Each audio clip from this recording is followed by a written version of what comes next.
Most people get this wrong when choosing cashback credit cards for groceries.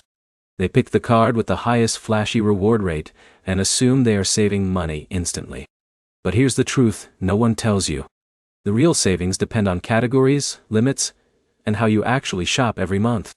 In this video, you will learn the best cashback credit cards for groceries in 2026, how they work, and how people are saving hundreds just by choosing the right card. Let's get right into it. First, understand the basic idea. Cashback grocery cards give you a percentage of your spending back when you buy food, household items, or essentials. So when Alex goes grocery shopping every week, his card quietly returns a small percentage of that spending back into his account. Now here's where it gets interesting. Not all cashback is equal. Some cards give flat cashback, while others give higher rewards only in grocery categories. That difference is what decides your real savings. But here's the problem most beginners face. They pick a card without checking spending limits or category rules. Then they realize later that their 5% cashback only applies to the first few $100s. Let's break down the top 5 types of grocery cashback cards in 2026. First, flat rate cashback cards. These give the same percentage on every grocery purchase. Simple, predictable, and great for beginners. If John spends evenly across different stores, this type is easy to manage. Second, category-based grocery cards. These offer higher cashback specifically on supermarkets or online grocery platforms. But they often come with monthly caps, so usage matters. Now in a minute, I'll show you the biggest mistake people make with cashback cards that causes them to lose most of their rewards without even realizing it. Third, rotating category cards.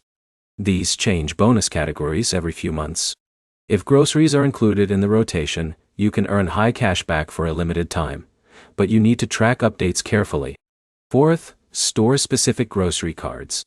These are tied to specific supermarkets or chains. If you shop at the same place regularly, this can maximize savings. Fifth, premium cashback cards to steal.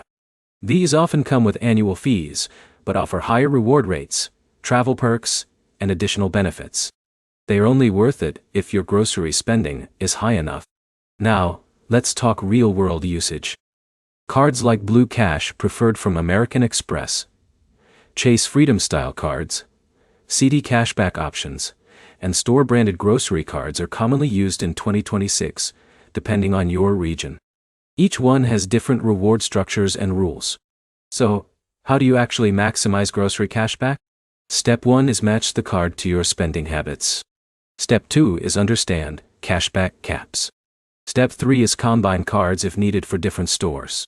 Step 4 is always pay your balance on time to avoid interest, which cancels your rewards instantly. Here is a real example.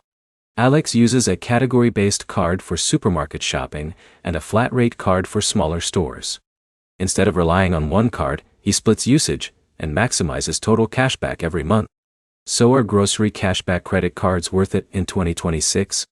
Yes, but only if you understand the rules behind the rewards and use them strategically. To wrap it up, the best card is not the one with the highest advertised cashback, but the one that matches your real shopping habits. Smart usage always beats big promises.